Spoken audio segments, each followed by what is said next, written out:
These are 5 must-draft breakouts that your league mates are going to overlook this year in fantasy. Let's go in ascending order. We're going to start with Jameson Williams, who is my number 5 breakout candidate in 2025 of the Detroit Lions, currently going off the board as the 506 in home league drafts right now. Jameson Williams is an excellent swing to take in the mid-rounds. Just start checking the boxes for mid-round receivers. It is a big clump of guys, wide receivers 13 through about wide receiver 36, that round 3 to 7 range. You just want to check as many boxes as you can. You look at Jameson Williams, top 5 projected offense and points per game. He's a talented player as well. He finished as a top 24 wide receiver in points per game last year on 91 targets, and he was a top 15 pick just 3 years ago in the draft. The archetype for Jameson Williams, as I talked about in those early round wide receiver strategy videos, is a wide receiver 2 in his prime. Basically, he's been productive before, he's under age 29, and he's in year 4 to 7 of his career. That is kind of how he projects, and he absolutely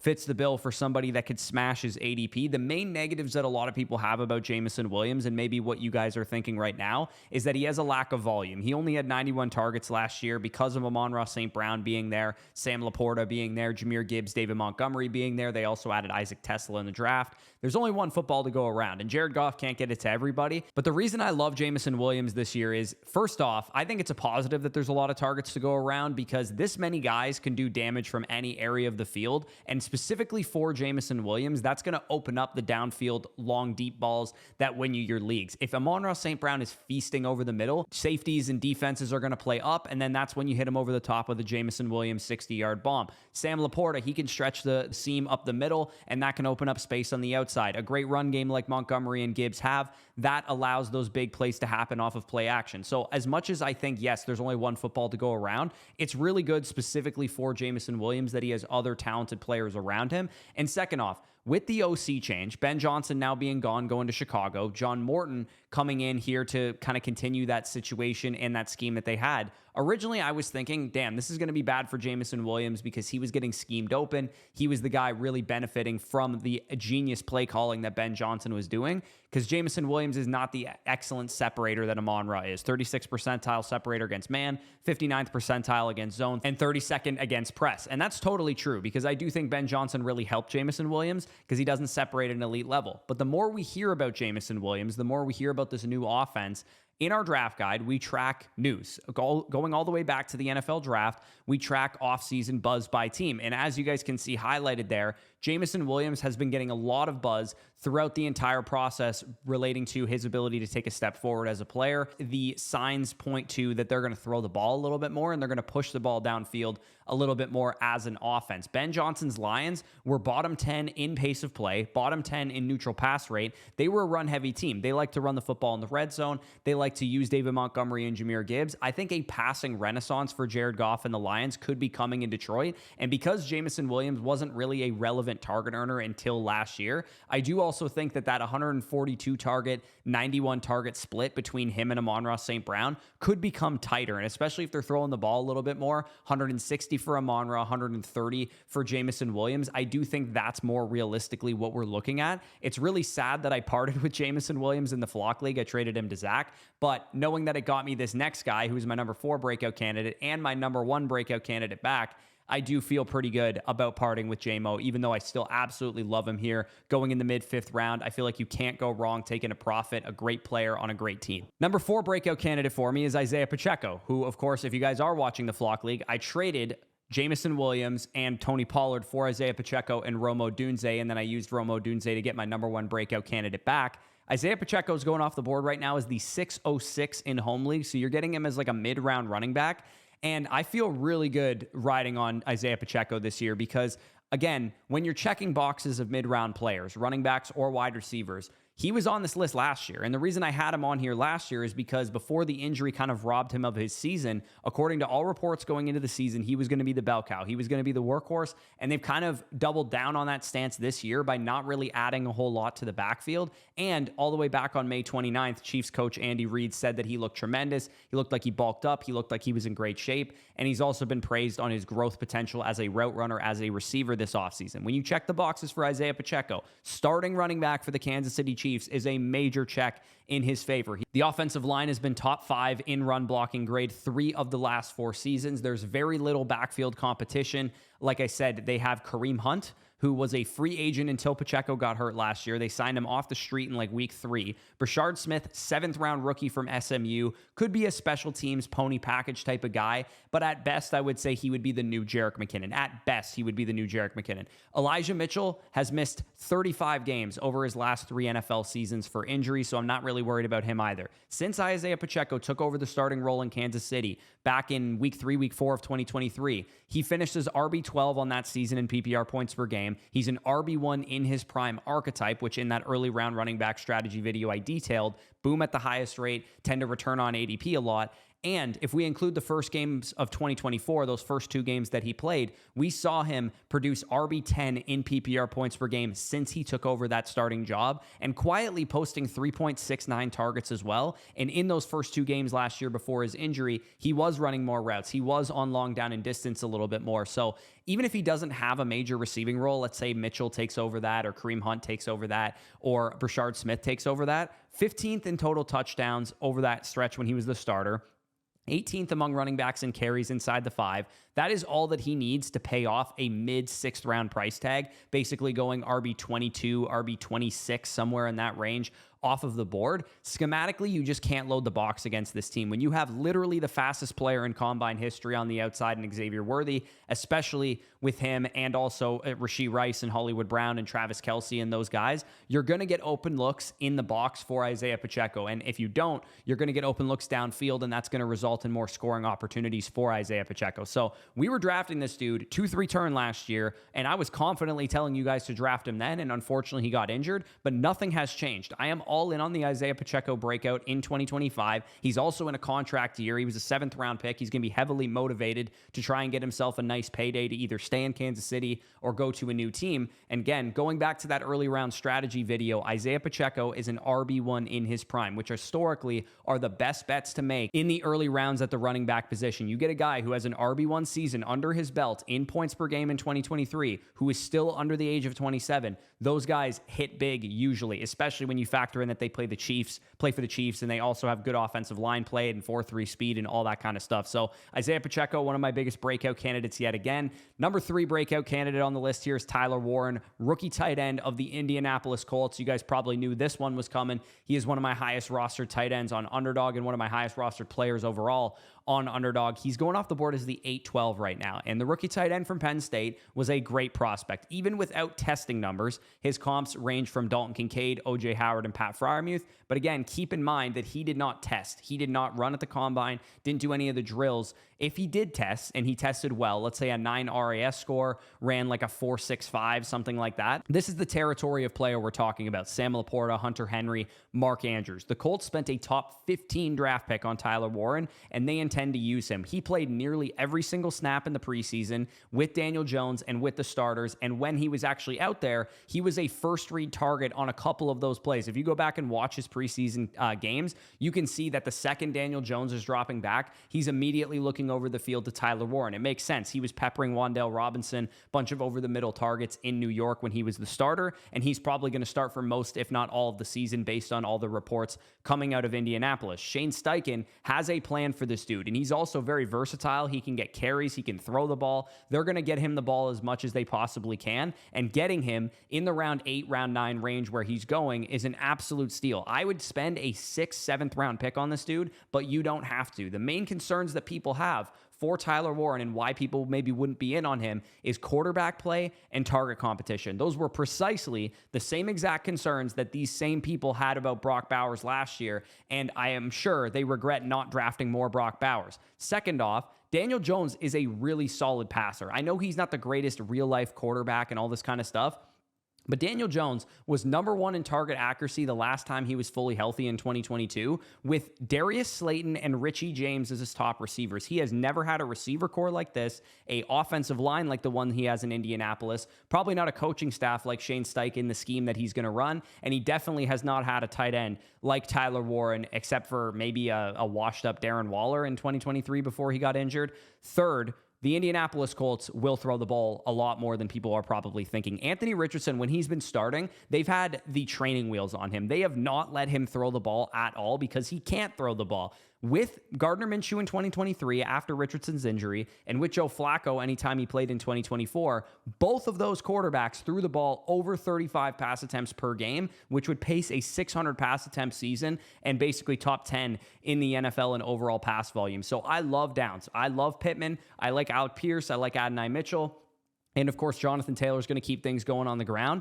It's more about investing into this offense for me because I do think it's undervalued. And I do think Daniel Jones, with right protection, with good weapons, with good coaching, and with health now because he's been banged up, could be a much better quarterback than he's shown to be, in the New York Giants system. And I do think the best way to play this is at the scarce position in fantasy football, tight end. If Warren is the guy you need because he produces like rookie year Brock Bowers, Downs also could be the guy that you need at wide receiver. Pittman could be the guy that you need at wide receiver as well. I really just think that this whole offense is underpriced, including the quarterback Daniel Jones. And I want pieces of it overall. And that is why I'm super in on Tyler Warren, because he is the highest investment of any player on this team. And he looks to be legit. And he's going to be out there starting, running full routes. And they already released Jelani Woods, who was maybe his biggest competition at the position. No doubt in my mind, he's going to be a major part of this offense. Now, let's go over to Xavier Worthy. Hook 'em horns, one of those guys that I traded for in the Flock League, and this is why I traded for him, because he is a huge, major breakout candidate for me. He is going off the board as the 501 in fantasy drafts right now. The news dropped yesterday, as you guys are watching this, making it official that Rashee Rice is going to miss the first 6 games of the 2025 season. He is suspended for the incident off the field that he had last January. That means that almost half of the fantasy football regular season, because he won't be back until week 7, Xavier Worthy is going to be the number 1 receiver on this offense. And it's important to understand that Xavier Worthy was a raw 20, 21-year-old wide receiver coming into the NFL who was undersized. And it took him some time to adjust to the NFL game last year. You can see that his man and press coverage zone, rates were not up to par with like an elite receiver by any means. But week 14 on, that was the first game in week 14 against the Chargers that he played 80% of the snaps and 80% of the routes. That was the first time that happened all season in his rookie year. After that game, he continued that high-end usage every game after that, except for week 18 when the Chiefs didn't play their starters.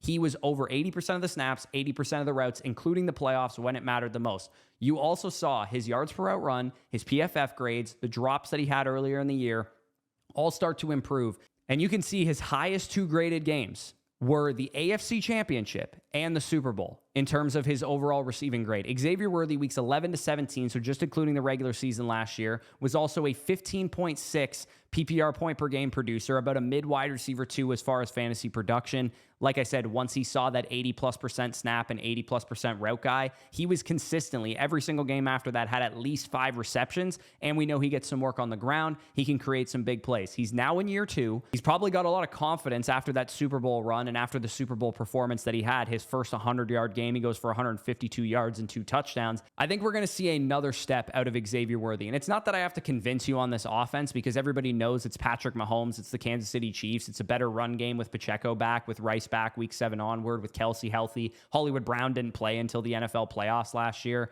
This team was still 7th in neutral pass rate last year, despite all of that going wrong. 10th in neutral pace of play, and Vegas projects them for the 2nd most pass attempts behind only the Cincinnati Bengals this season. All Worthy's done, dating back to his freshman year at Texas, is rip off 1,000 yards and 8+ touchdowns like it's his day job. Patrick Mahomes is pulling the trigger here with 1,200+ yards, 10+ total touchdowns, some on the ground, some through the air. It is absolutely in his wheelhouse to be a top 15 receiver in fantasy this year. And I do think he could be a top 12 receiver in fantasy the first 6-7 games of this season, because Rashee Rice is going to be suspended. So if you want a guy who's going to start fast, help you get a playoff spot, get a high seed, maybe secure a bye, I think Xavier Worthy is the perfect guy to draft in the mid rounds, going off the board in that early portion of the 5th. Like I said, imagine you could start your draft at the 101 with Jamar Chase, maybe 2 running backs at the 2-3 turn, or a running back and a wide receiver. And then at the 4-5 turn, you get Xavier Worthy as your second receiver, or your first flex or something. I feel very, very good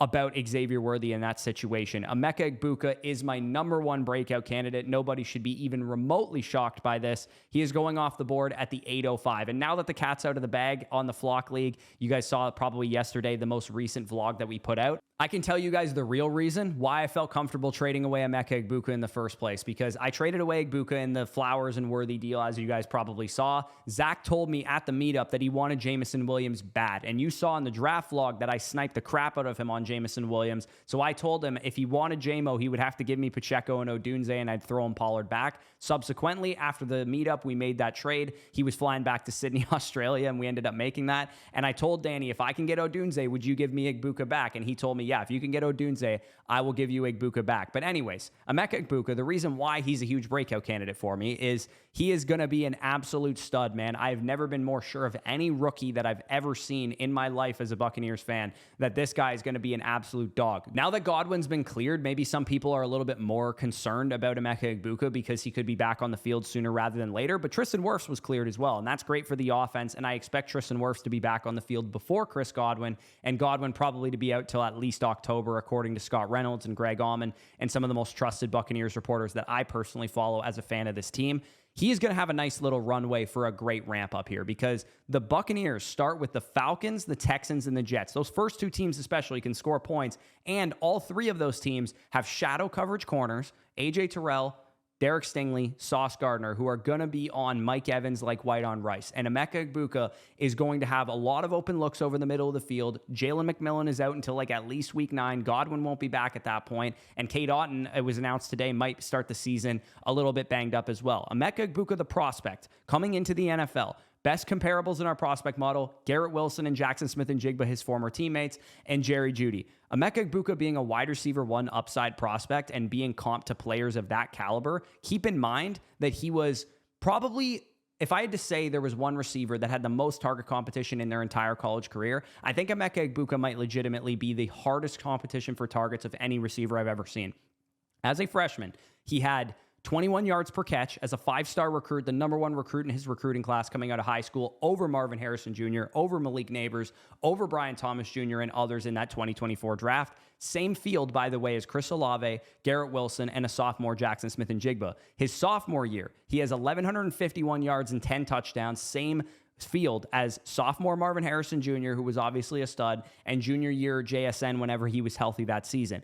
Banged up his junior year, Emeka Egbuka, but Marvin Harrison obviously cooked. He goes off to the NFL draft, goes top 5. Comes back as a senior. Buckeyes win the national championship. Emeka Egbuka goes for 1,010 through the air and on the same field as freshman phenom Jeremiah Smith, who's going to be a future top 5 NFL draft pick, and probable first-rounder Carnell Tate, who will probably be a first-rounder in 2026 as well. In the 2025 receiver class, only Travis Hunter had a higher win rate against zone coverage, which primarily will be the coverage he sees in the NFL, 82nd percentile against zone, 92nd versus press. The guy is an absolute beast, second highest zone beating rate in the entire class. Like I said, his sophomore year grade versus zone coverage was a 97.5 on PFF. He separated at a 95th percentile rate that season and a 91st percentile rate against single coverage that sophomore season as a former 5-star recruit. Now we get to the situation in Tampa. New offensive coordinator Josh Grizzard, likely going to air the ball out a little bit more. We were only 19th in neutral pass rate last year with Liam Cohen. We like to establish that ground game. He was the pass game coordinator on Tampa Bay last year and called our plays on third down. On third down last year, we were number 1 in the NFL in conversions, and Grizzard was also dialing up a lot of those shot plays. So I do think pass volume going up from last year, and this was a top 5 offense in points per game. Godwin's banged up. McMillan out till at least week 9. Cade Otton probably going to be banged up, if not out, to start the season. And Mike Evans, of course, is aging, has dealt with hamstring strains, and when he's on the field is going to command the top corner, like I said, especially in those first couple of games, and he's going to command that over-the-top coverage. There are 29 reports about the Tampa Bay Buccaneers in our draft guide. 18 of them are either Emeka Egbuka praise or pessimism on Godwin and Jalen McMillan's health. That is so much tea leaves that we're reading here, pointing us to draft Emeka Egbuka as high as you possibly can, because what we saw from JSN last year in his breakout season in Seattle, who is the best comparable player for Emeka Egbuka, 137 targets, 100 catches, 1,100 yards, 6 touchdowns. That is like the baseline I'm expecting for Emeka Egbuka this year. Unlike JSN 2, Emeka Egbuka's got speed. He ran a 4.48. He tested as a 9.72 RAS athlete. JSN, imagine he was bigger and had faster, foot speed. He would basically be Emeka Egbuka. And if you traded JSN to the Buccaneers today for Emeka Egbuka, people would be drafting JSN very, very highly in drafts. So I have Emeka Egbuka ranked as a mid-fifth round pick in fantasy this year, and he legitimately goes off the board round 7+, sometimes round 8 or 9+. So I am all in on this dude. Before it's too late, you guys need to trade for him if you've already had your draft, or draft him in the 6th, 7th, 8th, 9th round, wherever you feel comfortable that you're getting him. For example, I'm picking at the 109 in my home league. At the 604, I am not going to risk it. I'm going to probably take him there, even though maybe I could get him at the 709. I don't care. I don't want to risk it because I do think we're going to legitimately get a top 15, top 20 fantasy receiver this year. If I had to stake my fantasy reputation as an analyst on one player this year, I would put all my eggs in the Emeka Egbuka basket. I will be absolutely shocked if he is not a star, if he is not crushing his ADP en route to at least a top 25, top 30 season, if not a top 15, top 12, top 20 season, what we could be looking at there. So those are my top 5 breakout candidates for 2025. Let me know who you guys think is going to break out this year. A couple guys that just missed the list. Zay Flowers would have been number 6 if I had an opportunity to pick somebody, but I did have him on last year's list. And of course, can't glaze my Flock League team too much in this video today. But like the video if you enjoyed, subscribe to the channel if you're new around here. If you haven't had your draft yet, head on over, get our season pass, $34. You get our draft guide, plus the other draft guides of the other creators in the Flock League. And of course, in our draft guide, you get the draft ready cheat sheet. You can check off players as they go off the board, check off players that are on your team, check off players that are going off the board to your league mates. And of course, there's tons of other resources in there. Positional rankings, overall rankings, super flex rankings, best ball rankings if you guys are on Underdog, risk ratings, contextualized game logs that Danny does. There's tons of other stuff in the draft guide. Make sure to check that out. Again, the season pass, August through January site coverage. You get the draft guides, plus you also get access to in-season weekly rankings, in-season start-sit stuff, in-season rest of season rankings, just for that $34 price tag in the season pass. So check that out. That'll be linked down below in the pinned comment and in the description. And of course, if you want to draft some of these breakouts, head on over to Underdog Fantasy right now. Use the promo code FSE when you sign up, and you'll get up to $1,000 in bonus funds on the site to play with, plus a gimme pick in your pick'em lobby. Do some NFL season picks, or just save those for week 1. Head on over to Underdog. Make sure to let them know we sent you. Use that promo code FSE. Both of those linked down below in the pinned comment. But with that being said, peace out, and I'll talk to you soon.